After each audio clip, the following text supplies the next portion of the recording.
Hello, I'm Sarah Black. And I'm Theo Black. And here is our review in many, many minutes for all the movies of 2017 that we saw but didn't review here. So, there are going to be spoilers in this, so there should be a poster right here for whatever movie we're doing, and there'll be time codes to tell you from when to when we're talking about that movie if you want to skip it. First movie that I think actually came out in 2016, but we saw it in 2017, who knows, Dawson City. This is my favorite film of 2017. Honestly, probably. Even though I think that kind of exercise is kind of silly, declaring what's your favorite. But Dawson City is a documentary about the discovery of a bunch of silent film reels in Dawson City in the Yukon of Canada. Way up there. Way up there. And it's an amazing story, and it's everything that I love in a movie, documentary or fiction, in that it's strange and meditative, and it just gives you a lot of information, and it just kind of flows outward, I want to say, in what it tells you. There's so much. It's very ephemeral. Yeah, and it's trying to say something about ephemeral things. Yes. Early film footage basically caught on fire if you glanced at it, because it was like made out of explosives. Nitrate film. But also, you know, in the past, it's the early silent era, is the turn of the century. Yeah, early 1900s. But, you know, going further back, everything caught on fire constantly anyway, not just film stock, but... And it makes that comparison, which is good. It's interesting. Yeah, especially out in the... But, you know, big cities caught on fire all the time, too. Yeah. So... It's trying to say that, but it's also letting your mind kind of contemplate and chew on what it gives you as far as what was going on here, what was going on there. I just sat there and took it in and thought about things, and I loved it. I also really liked it, not nearly as much as you did, but it is a really good movie. My critique is that it's really repetitive. You enjoyed that, I didn't. The music gets a little hard to listen to at times because of the style, but is also really beautiful in other times. I love that music. I don't know, I had moments where it was being repetitive and it was like, oh, this is really interesting, and moments where it was being repetitive about something and had done it like 3 or 4 times, and it was like, I got it, movie, I already get this. But it was repetitive because it was true. Yeah. Things repeat themselves. Yeah, but that's only so interesting in a movie for so long. Understand. But it's still really good. And now for something completely different. We saw... Triple X, Return of Xander Cage. This is our kind of movie. Or just Triple X Xander Cage. I can't remember now. We only saw this because we were going to see... How Did This Get Made? A recording of that at the Largo. The movie itself is about how awesome Vin Diesel is. There's almost nothing else to be said about the plot. I think it's kind of bad good. It's hard to say how much I would have enjoyed it without the podcast, How Did This Get Made? Yeah. I mean, there's some great scenes. He goes skiing in a forest. Yes. And he has sex while salt is poured, and it's maybe a metaphor for... Not next to him, just sort of in the next shot. Yeah, but it's cut in with it. Yeah. But, I mean, there's not much there. It's just a film trying to get international money, I think. Yeah, lots of actors, international actors. Donnie Yen, the woman who's a big Bollywood star. There was a Thai star, I forget his name. He was kind of fun. Yeah, I mean... I don't know, it would have gotten some amount of Bizarro Pigeons. I don't know, it was amusing. Yeah, I'm not going to recommend you go see it necessarily. No. The next might be my favorite superhero movie of the year. Definitely mine. Logan. Yeah. I don't know, this movie was... It was doing something more than a lot of superhero movies do, wherein it's like, hey, here's this miserable character. He has to really fight against how horrible his life has been and how horrible the situation is, but he still needs to do the right thing, but he has reasons why he doesn't want to get involved, but reasons why he has to get involved. Hey, look, conflict in a superhero movie. Who would have thought? Well, I mean, superhero movies, and the reason I don't like them is they're very action-filled, without necessarily an emotional component. Yeah. People talk about how great the action scenes are, and I just don't care about car chases if I don't care what happens to the characters involved. Yeah. This is definitely the other end of the spectrum where it's a lot more about the characters. Yeah. This is Hugh Jackman's last time playing Logan, which adds kind of a different level to it. Yeah. And honestly, I found the action scenes boring still. It was a lot of... I liked them. Wolverine and his mini-me using their adamantium claws to stab people over and over again. There was the one scene outside the hotel. Scene, yeah, that was the best sort of action scene. Where I think Xavier was doing something. Patrick Stewart, who's still doing wonderful as that character. Yeah. He has a freak out, and so we're just watching. It's kind of horrifying, actually. Yeah. Logan is just walking around stabbing people while they're stuck, and he's the only one who can move. Yeah. It was really affecting emotionally. Yeah, because of the character who is his daughter, and you know that adds a layer to it that's interesting. But also, Xavier has done something horrible, and he's grappling with it. Yeah, I thought it was really good. It was definitely a really good movie from last year, and it was a superhero movie, so bonus points, I guess. Yeah, I think so. Let's talk about another one of our favorite movies from 2017, and that is Personal Shopper, starring Kristen Stewart. It's a horror film? I don't know what this movie is. It is amazing. It's amazing. I actually saw it, as I recall, when I was in a dark mood, and as I watched it, I realized how amazing the universe is, because this movie exists. And if this movie exists, then I can do anything. This is the kind of movie where you're like, I saw a different movie than everyone else saw.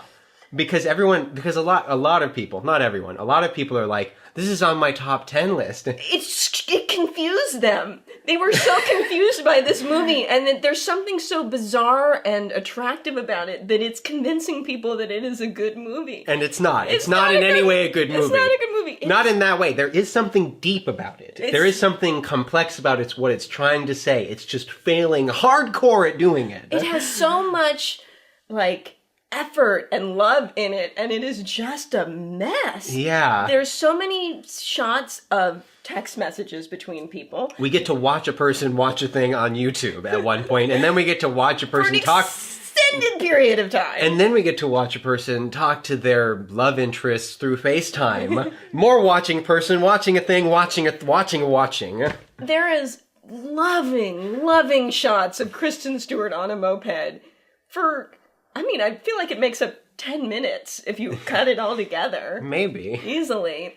It keeps ending. It keeps changing its mind about what it's about. Plus, there's some fantastic CGI moments that are already weird because it's kind of a ghost movie, and Kristen Stewart is just hiding from this ghost thing that's after her, and ectoplasm, and you're like, what the fuck is that? It's horrible looking. But the production isn't even bad. There's some, nice shots. There's some, if you took a scene out of it, and this is why I think people think it's a good movie, it is good. Those opening shots of her in the empty house. Well, and again, it's that it has this really complex thing it's trying to say about she wants it to be something, but it isn't. Is her wanting it being something making it that thing, or was it that thing without her wanting it to be it? Which is kind of an interesting idea to compound on, but this movie is a mess.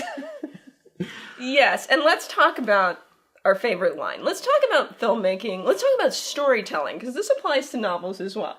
If you name a character, they should be important to the plot in some way.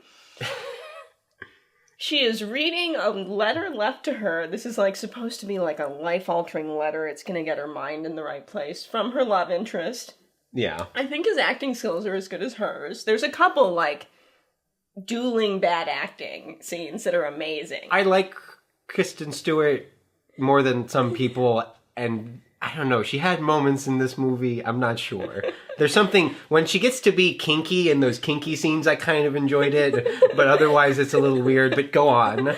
So, she's reading this letter, and an important piece of information that we, the audience, need to know is that her driver's name is Salim. I don't think Salim gets any lines. I think we see him. Do we? I think we see him briefly, because he's her driver, and he drives her to the next scene. That's right. And his name is Salim, guys. I guess. And this is important. This movie was fantastic. It was my favorite bad good movie of the year. It's weird, it's kooky, it doesn't belong it's on kinky. anyone's top 10 list. I don't know. But maybe it does. I don't know. Maybe we're crazy. I don't know. Could be. So let's talk about a big movie this year. Let's talk about Guardians of the Galaxy 2. I'm going to talk about how I didn't see it. This is a movie I saw. I'm like superhero movies more than my sister, although not to any grand degree. This one is pretty good. I like the Guardians movies. It's not as good as the first one. I would call this movie very self-indulgent. It was self-referential. A lot of the characters were dealing with things that they dealt with in the first movie. And in fact, the plot of this movie was really similar to the first movie, or maybe the plot and the story. So it doesn't really do anything new. It's still okay. It's still interesting character-wise. But again, it's a lot of like fleshing out these characters, and then they go and do an action scene, or they do something, and then they go and do this other thing. So it's a little scattered. I liked it. It was still a good movie. I don't think it was great. I enjoyed a scene towards the end where Chris Pratt's character has a moment with Yondu. That felt like it had some depth to it, and that's why I like the Guardian 2 movies. Also because if they're funny at the critical moment of the movie, it makes sense because they are actually comedies. I don't know. I'm not going to go out of my way to see it. Don't go out of your way to see this. This is not one I recommend to you. Yeah, I might watch it sometime if I'm in the mood, but I don't know when that will happen. Indeed. And let's talk about another movie I didn't see. Alien Covenant, the sequel to Prometheus. Another movie that I thought was shit. And I didn't even think was bad good. All right. Do you like Michael Fassbender? I do.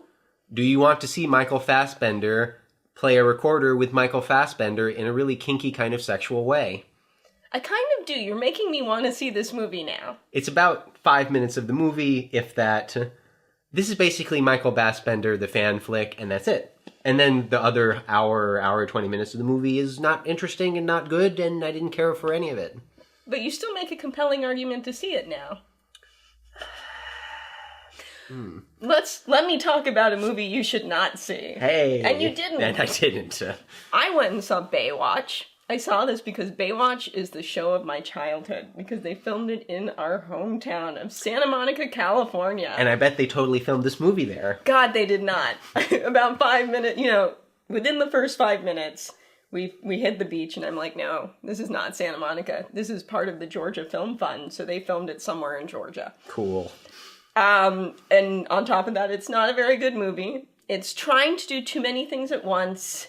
There's a lot of penis jokes in it, which I was not expecting at all.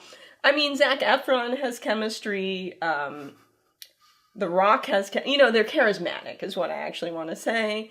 All the actors are charismatic. It's a bunch of nothing.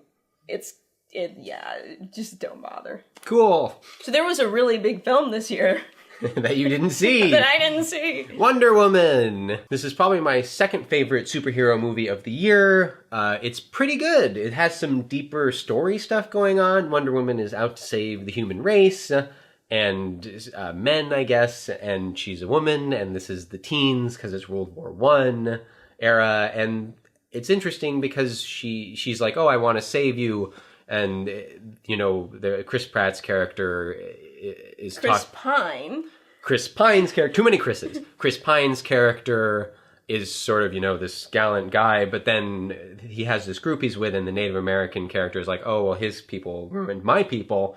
And so she sees that there's, it's not just black and white, and then she wants to kill the evil thing, and she does, but it turns out the evil thing is somebody else. And, that's kind of interesting that it's adding well, no, evil just comes from everywhere. It's not just this monolithic thing. That adds depth to it. Plus, I really liked that... So evil's not just a thing you can go kill. Yes. It turns out. It turns out that there's more complexity, there's more to it than that. Yes. And that, something, it's not just there's good, it's not just good and bad. So there's not just an evil, all-powerful device that you can destroy. Yes. Or that bad guys might get their hands on, which is the plot of 90% of all comic book movies. That's correct. And so I like that. It was directed by Patty Jenkins, so I feel like there is some difference to it because it's a female director. It's not the male. It's a female gaze as opposed to male gaze, and there's something to that. And, some of the comedy works. I think Gal Gadot was pretty good as Wonder Woman. I liked it. I thought it was pretty good. I might catch it sometime. I just don't like comic book movies that much. This one you'd like more than most, but it's probably still not a lot. Yep. Yeah. I used to like comic book movies, and then all of them came out, and it was like, stop. That's all you see now is comic book movies. I want things that aren't comic book movies. Some diversity in our big budget movies. Yeah. The next is a movie that you didn't see, Megan Leavy. I don't even remember hearing about this movie. It's a cute movie about a soldier and her dog who's, a bomb-sniffing dog. It's cute, it's heartwarming, there's not much complexity to it. If you want a heartwarming movie to watch, go see it, or go watch it on Netflix. I don't. Yeah, that's it. That's all there is to it. The Big Sick. We both saw this, huh? It's based on comedian Camille Nanjiani's real-life romance with his wife, Emily, whose last name I can't remember. Which is an interesting story because he is an immigrant. And he's not really a practicing Muslim, but kind of a cultural Muslim. Yeah. And he's supposed to date another Muslim woman. Yes, traditionally sort of arranged marriages, sort of. And instead he falls in love with, but doesn't quite commit to, a white woman. Yeah. And she gets really, really sick. And this really happened. And it's an interesting story. My problem with... And it's fun and heartwarming, and there's a lot of really good things about it. Yeah. It's funny. Yeah. My problem with it is I think it's their first effort. They wrote it together, him and his wife, and it feels like they wanted to put everything in it. Which I think kind of happens with your first effort sometimes. You're like, well, I want to say this about racism and about family and about love. Yeah. And it's too much, and it's a little unfocused. That said, I still thought it was a pretty good movie, and I appreciated that they wanted to try that hard to say all the things. I agree with what you said pretty much completely. I liked it. It was tackling way too much. It also ends like 3 times. Yeah. I'm aware that it's based on a true story, but I don't care. You need to condense it to keep it interesting. Yeah. Also, the visuals for the most part were good, but not doing anything complex. It's not an Edgar Wright comedy. This is more kind of a standard comedy. Yeah. Wish it'd done a little bit more there, but it's still a good movie. And you know what? It's just unique. Yeah. I'd totally watch it again, only for the fact that I don't get to see this kind of story told that often. It has a lot of heart, and I will give a movie more credit for having heart than slick sophistication, maybe. Yeah, and also even just a movie that's like trying to do too much and fails is more interesting than a movie that does nothing and fails. Yeah, so there's something to that too. Not that this failed, just well, it did fail at trying to do too much. Yeah. Yeah. Speaking of Edgar Wright, I saw Baby Driver. I was curious about this one, but I heard a lot of meh about it. It's definitely an Edgar Wright movie, and I liked everything about it that comes from Edgar Wright, but it doesn't have a very good story, well, and what it's you not mean very when it's complex. an Edgar Wright movie, I think, is that it's very stylized. Very right? stylized, very creative. It's basically a movie that's cut entirely to music, to the soundtrack. It was filmed to the soundtrack so that they could cut to it in a very unique way, and that's great. I loved it. The story itself was pretty average thriller heist movie. There's nothing unique about it. The love romance is really weak. They know each other for all of a week, and suddenly they're inseparable in a way. I also don't quite believe that Kevin Spacey's character would be forgiving to... I forget his name. The main Baby Driver's character. He's forgiving to him in a way that doesn't make sense in this kind of cutthroat world. That's exactly what I've heard. It's fine. It's Jamie Foxx's character is also maybe believable. I don't know. It's if you like Edgar Wright, I don't see why you wouldn't like this, but yeah. Not much more to it. Yeah. All right, so this next one you wanted me to see and I didn't see. And I still want you to see it, so I'm not going to get too spoilery on it. It's a ghost story. I thought it was really good.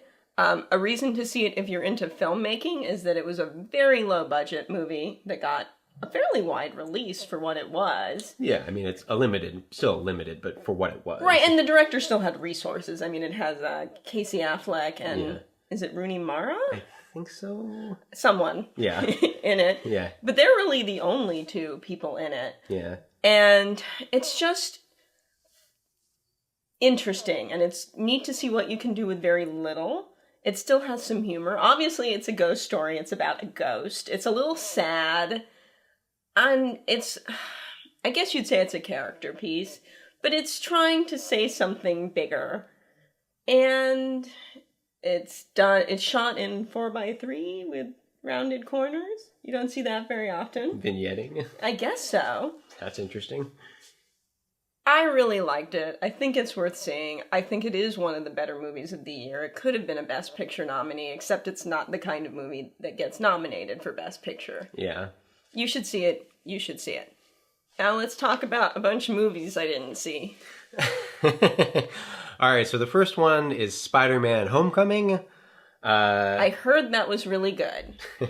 I liked it a fair bit. I actually don't like the Sam Raimi Spider-Mans as much as everybody else, which is the ones with Tobey Maguire. How about James Garfield?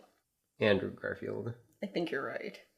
How about the ones with Andrew Garfield in them? Didn't see those. I've heard they're not very good. Yeah, me too. The reason I like this one a little bit more than the ones with Tobey Maguire is I never really believed Tobey Maguire was in high school or he was that young, so the storyline kind of doesn't work as well. Also, it's really stylized the way they did it in the Sam Raimi versions, and it's kind of fun and campy. I'm not as into campy movies, it depends. This is much more big budget, but I really liked what they did with Spider-Man's character. It's kind of... you can believe he's learning the lesson he is. Mm-hmm. The characters have more going on than just being, I don't know, sort of stereotypes. There's a bit more to it than that. It's not great, but it is pretty solid. And I liked a lot of the action, and it's pretty funny, and again, it's a believable coming-of-age story. If I'm in the mood for a comic book movie, maybe I'll see it. Maybe. I'd recommend Wonder Woman first, but this one's also good. Cool. The next one is actually one of my favorite movies from last year, which is War for the Planet of the Apes. I actually really like the War for the Planet... I really like the Planet of the Apes series, the last two movies. First one's okay, the last one was pretty good, this one's pretty good. Not sure which I like better, but they're both really good. We did a whole marathon of it. Did a whole marathon. You didn't stick for the second day of the marathon. Yeah, so I saw all the originals, which I'd only seen pieces of because our father is a Planet of the Apes fan, although he may only really like the first movie. I'm not sure. I'm not sure, yeah. The 70s ones are very different. And the Mark Wahlberg one from the 2000s is also very different. I did see that in the theater. That one's weird. I think I just looked at Mark Wahlberg's shoulders the entire time. Anyways, about this movie, I really like the character of Caesar. He's an interesting character. Andy Serkis is great. I wish he would win an award for the work he's done in this character, but they're not going to do that kind of thing. Mostly, I just want some kind of acknowledgement of what he's done. Maybe you'll get a Lifetime Achievement Award someday, like someday, Jackie Chan, you know? Probably something like that. But he's really good, and also the character is interesting. It's very much about, like, humanity, but from a perspective of being an ape, so it's about the concept of humanity, not what makes you human. Also, lots about, like, there's lots of conflict and struggle, and kind of this situation of how awful things get and why these characters might be in opposition to each other, why a character might be just completely a bigot, but you can kind of understand it just from like how warped things are. My big criticism in this, there were a lot of really dumb story moments in this. For instance, look up, there's apes. I mean, you'd look up, they're apes, you know they're going to climb. I don't know, I don't get it. Plus the cages are huge, you'd notice. I don't know, I didn't get that part at the end. I also didn't like that they have this really sweet moment between one of our gorilla character and also the child they save. They have this cute moment, and then they immediately kill off the gorilla. It's like, come on, give me some more time for this. It's one of those things where I still liked the movie in spite of how awkward those moments were. So there's something interesting about what the movie is doing. And then all the action was pretty good. The bad ape character kind of works. But it sounds like it wouldn't have taken much for it to be a really good movie. Yeah, it wouldn't take much for it to be a really good movie. Like, just tweaking those. Bad Ape's pretty good. Maybe tweak a little bit of his stuff. I don't know. It's definitely a really solid movie. I don't know. I liked it. I recommend you watch these movies. This one in particular, but... Maybe we'll do a marathon sometime. I just did one. The next one I saw is a movie that not a lot of people saw, Valerian and the City of 1,000 Planets. I only knew this existed because of you. It's based off of a French comic. It's not a very good movie. There's some neat visuals, but there's a lot of moments in the movie, like the bubble stuff, where you're like, this has no reason to be here! The bubble stuff. I don't know, it's really, if you're into sci-fi, it's like big budget sci-fi that has a lot of like cool things in it, but that's really it. There's just nothing else to it. It's not very good. Okay. I'm not gonna see it. You've convinced me. The next movie is another movie you didn't see, Atomic Blonde. I was curious about this. I don't like fighting movies. I don't like spy movies at all. I don't care if it's the lead character is female or male. I'm not big into James Bond. I don't like spy movies. It's both of those things. This movie is completely fine. I do like Charlize Theron. She's very good in this. I think that's the reason I was interested in it. Honestly, this movie to me is more noticeable for its action scenes, because there's some... People are like, oh, this movie has good action in it. Oh, this movie has good action in it. And I'm usually like, yeah, it's fine. This one actually has a really cool scene in it where Charlize Theron and this guy are fighting on these stairs in this room. The choreography is great. There's lots of moving around. I loved that scene. There's a couple of interesting moments with James McAvoy's character. There's kind of a back and forth and like who's doing what's happening. Lots of double spy things going on. But ultimately the story's pretty cookie cutter spy movie. There's also the ending of the movie I found kind of boring because for one, it's in the trailer. And that's one of the times where it's like, you don't put that scene in the trailer because it ruins it at the end of the movie. Plus, I expected it was going to happen the way it was going to happen anyways. Yeah. It's not it's not a great movie or anything. It's just fun. It's a good movie. Yeah. I kind of think of it as being a less... It's set in a similar time period as The Man from U.N.C.L.E. And that movie was better. I don't know. I'm not going to see it. I don't think you're going to see this one. It's not really that kind of movie. If you like action movies, spy movies, it's okay. It's okay. Go see it. Let's talk about a movie we hated. Wind River. Hey, a lot of people liked this movie. I can get why people liked it. Yeah. I didn't. There's a scene from this movie that is emblematic of why I didn't like it, which is that the FBI agent, I forget the actress. Elizabeth Olsen, who right. I like as an actress. She's good. She's walking down a hall next to Graham Greene, and Graham Greene reaches over and grabs the tag that's on her jacket. It's obviously something she's just bought. If the scene ends there, movie is a lot better. Problem is, he goes and says, I guess you just got this in town, or something like that. Yeah. You don't need that line of dialogue. It was constantly undermining itself by making things too, like, trying to oversell to the viewer with that, with the story, with the characters, and I was like, Don't do that. Be subtle. Let's step back a moment. This is a message film. It's about a woman who's murdered on the Wind River Reservation. In real life, there are issues with Indian reservations or Native American reservations and how they are treated and how it's a whole messy, ugly story. Yeah. With a lot of victims in it. Yeah. And the movie wants to share that story with you. And I'm beginning to hate movies that are fiction that end with text at the end. To me, that's a sign that they were trying to tell you something important. Did you learn? The whole movie is about a murder, and the end text is about how women disappear. And how there's no official records kept for missing Native American women. And I do not dispute the tragedy of what happens. That is a horrible situation. The tragedy of what happens on reservations and what happens to these women. The story is really simplistic. There's a flashback scene where we learn that the true cruelty of this world is how beautiful, loving people get murdered by ugly, nasty people. Which may be true.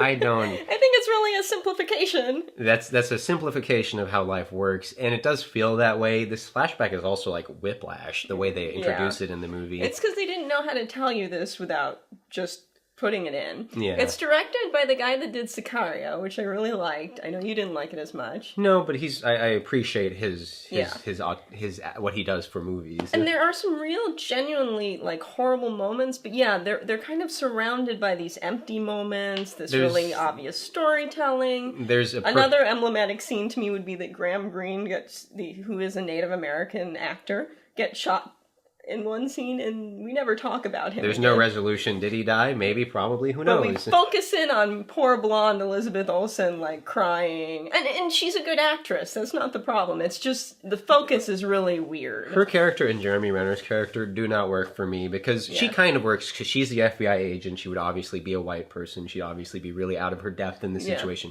That's fine. but they want to treat her like she's some kind of kick-ass woman, but she gets exactly one scene to do that, and in every other scene she's being rescued by Jeremy Renner. Yeah. He's showing her around. Jeremy Renner's character is essentially the savior in the movie, and he's white. Yeah. So it's kind of a white savior movie, and I appreciate that they're showing how tough life is in this situation, but they're not, I mean, that exists. Yeah. You can show me that in a movie, but add some depth to it, or give it to me from the perspective of people who live there, not from the perspective of his character who's married to somebody and whose kid was murdered in the backstory. By somebody, you mean a Native American woman. Yes, he's married to a Native American woman. His backstory is that his daughter was also murdered or something, but that's not enough. It really does add, it's still a white savior movie, and it felt ugly to me in a way. A lot of the dialogue sucked. That too, and there's also there's another scene where Elizabeth Olsen shows up at Jeremy Renner's house for no reason, and then they talk, and then she goes away. They talk about the deep wounds to people they barely know, each other. Yeah, I don't. It's just. I didn't like Wind River. I didn't like it either. I thought it was really dumb. Yep. This next one is one I wanted to see. I'm curious about. Columbus. It's made by... Which I kept thinking meant it was about Christopher Columbus, even though I'd read enough to know it's about Columbus. Ohio, I think? Yeah. It's Kogonada. He's the guy who made it. He's done a lot of, video essays online. He's a sort of small creator or indie creator. And and you can see where him coming from that, you can see what that does to the... What? Even stupider, I think I've been to Columbus, Ohio, and I still kept thinking, yep, I've been to Columbus, Ohio, and I kept thinking this movie was about Christopher Columbus anyway.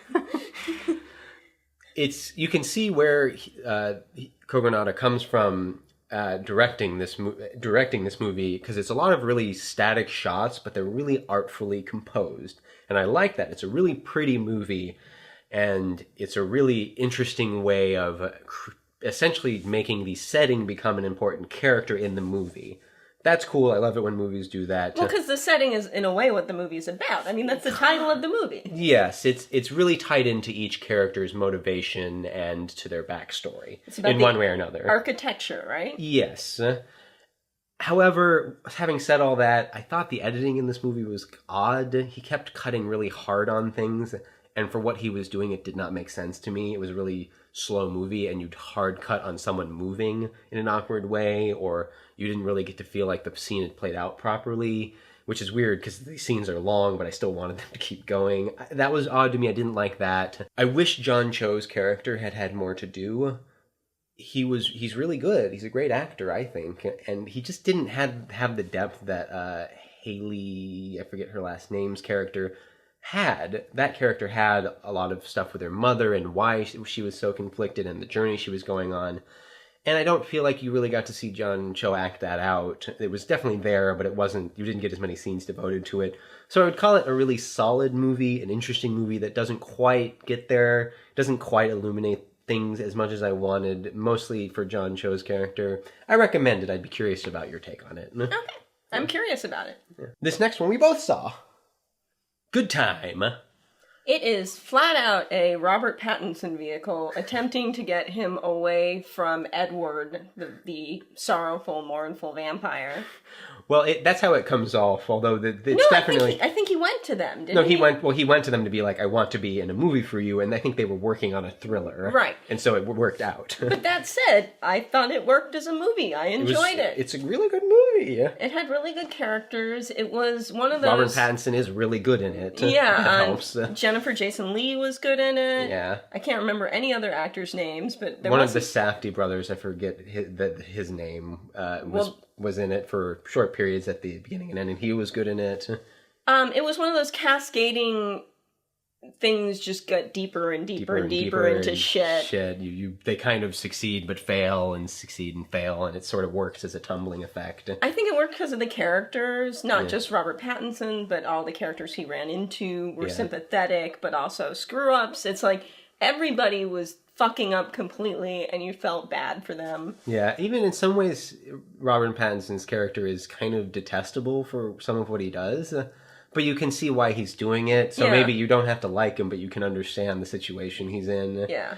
And he's trying to do a good thing and doing bad things to do a good thing. And so that's interesting. There's some depth to that, some layers of sort of understanding of a weird situation. Yeah, I liked it. I liked it. It's a solid, good movie. Yeah. Next one is not a movie I saw. Ingrid Goes West. I did not see this in the theater, but I recently watched it on streaming. I really liked it. It's basically about a woman who's a little too invested in social media, almost specifically, basically Instagram. And she ingratiates herself with, what do you call them? Not a trend. Media influencers. A media influencer who's played by Elizabeth Olsen. And just how much that screws her life up. And that attempt to make everything look beautiful, even as your life is not beautiful. A big quibble I have with it, it is not that easy to park in Venice. And it took me out of... I know, I'm being silly, but it took me out of this one scene, because I'm like, no way. We've lived on the west side in LA our whole life, but it's something that's noticeable, I'm sure. Venice is one of the hardest places to park on the west side. Unless you want to spend $20. So... that minor criticism inside, you would have trouble with it because there's some very cringy, embarrassing moments. I don't think it's my kind of movie. Ice Cube's son, whose name I can't remember, is in it, and he's really good. It's another one. Ingrid is kind of, I think we were just saying with Good Time, she's kind of detestable, but you also really feel for her, and they give you reasons to feel for her. And even though Elizabeth Olsen's character is like this... everything looks beautiful. Like, she's not a bitch. Yeah, I liked it. I thought it was good. If you could get past the embarrassing moments, you might like it. There's only a few. I hide behind pillows, and I just can't do embarrassing humor. Yeah. I don't know. Maybe someday I'll watch this. Who knows? I kind of got cured by that by watching The British Office. Like, if once you've watched that, you can stand any embarrassment. But I thought it was good. I thought it was charming. The next one is a movie we both saw, and actually it was in a packed theater, which is kind of fun. I think it is writing, or was writing, on the 80s nostalgia wave we've been seeing happening, because, yeah, it was a packed theater, and I think everybody had seen Stranger Things, and right, just it was wanted... like, yeah, let's go see it.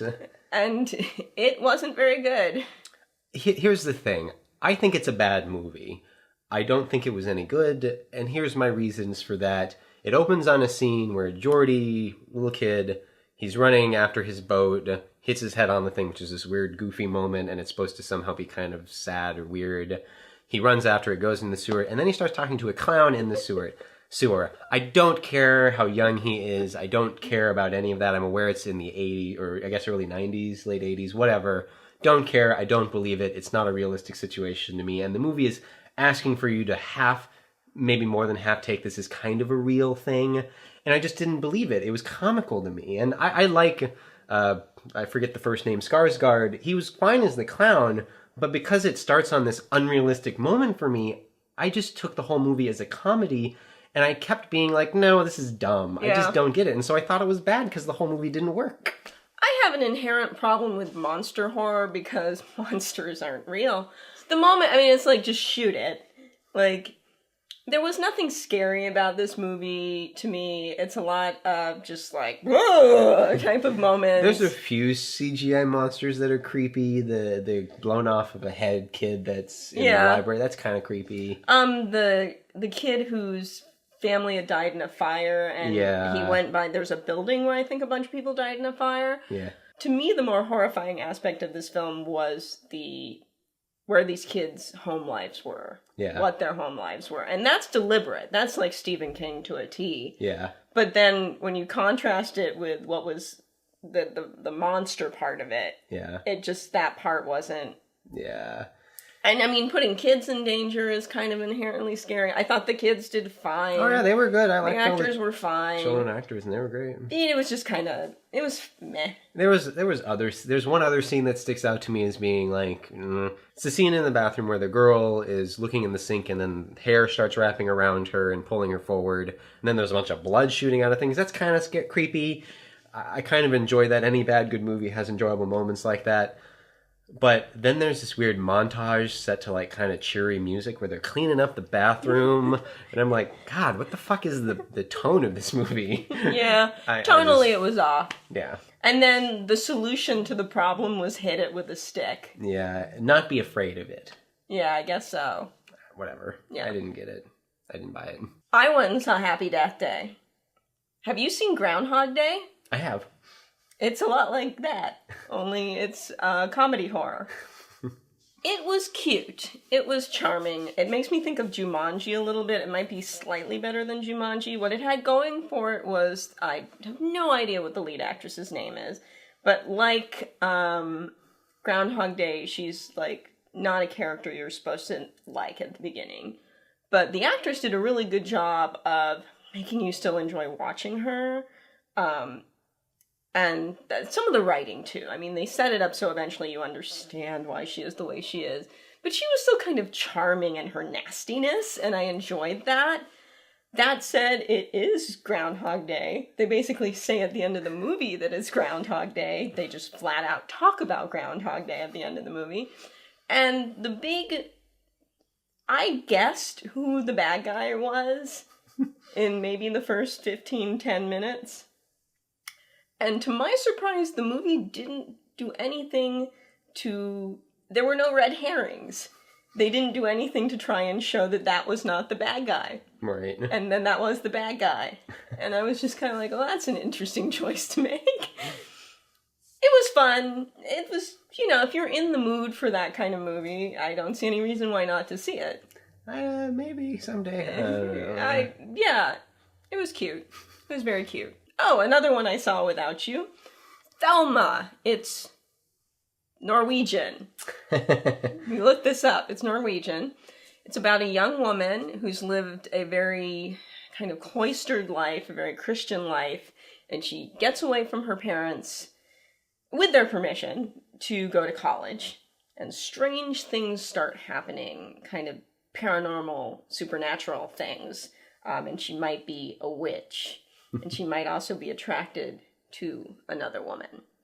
And is this all an allegory for something? Is there something really supernatural going on?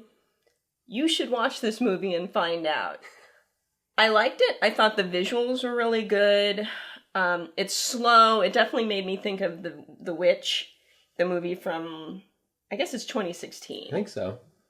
Even though the time, the Thelma is modern. Yeah. But they have kind of an old-fashioned feel to them, and, it's just about witches. I thought the second half wasn't as good as the first half, but I think you should see it, so I don't want to talk too much more about it. I think everyone should see it. Well, if it's the kind of movie that interests you. I wanted to see this. It just was in theaters, I think, during the winter months, and I was really busy, and it wasn't in theaters for very long. I think I'll try to go find it on streaming at some point. I really like the visuals, so... I'm curious. Yeah, you should go see it. Yeah. The last movie we're going to talk about is one that I saw and you haven't seen. I don't know if you're going to see this... But, so I won't spoil it too much just in case. But, Mudbound, it's pretty good. I liked it. I don't think it's amazing. It was by Dee Reese, who did a movie called Piranha, I think, that I've heard is really good. And this movie is ultimately about two families, white family, black family, living in rural South. I forget exactly the era, but it's World War I think. I don't know. I saw a guy have a PTSD kind of a moment after a car backfires. Yeah, but and it's about PTSD and about race relations in that era, and it's interesting, and there is a decent amount of complexity. It's really an ensemble cast movie about all the characters, which is neat, but it kind of lets threads fall, and you can only follow every character so much. Mary J. Blige is really good as the mother in the black family. I forget the name of the husband, he was really good. The son was really good. Pretty much everybody was really good in this. And I get how complicated the situation is, and there is a lot of interesting sort of depth about how the mom wants to help, and there's something about mothers there. And then the white husband, his character is pretty detestable in all the ways you might think. There's not a lot of depth to his character, but it is just sort of illuminating on that. It does help you understand when his brother is nice to the family and how they still get in trouble, how that's also bad, how it's a really complex situation, and I appreciated that. But it just falls apart a little bit in the structure and the style and in the narration. It works in a way and doesn't work. I don't know. It's a good movie. It's not really a Sarah movie. I still want you to see it. I am curious about it. I think at the time you went to see it, I just wasn't in the mood for that. I like some drama. I tend not to like epic. Two families. It's not. I think there's enough like smaller stuff in it that you'd like it, but yeah. I mean, 3 Billboards basically snuck up on me with its scope. Yeah. So that's what we have to say about everything, about all the movies. Forever and ever. And ever and ever and ever. You should subscribe if you agree with us, disagree with us, like to be a part of the movie conversation. If you want to keep hearing our opinions about various movies. Yes, which you should. Also, maybe like this video or leave a comment. We can argue about movies. We like to argue about movies. We do. That's why we're doing this.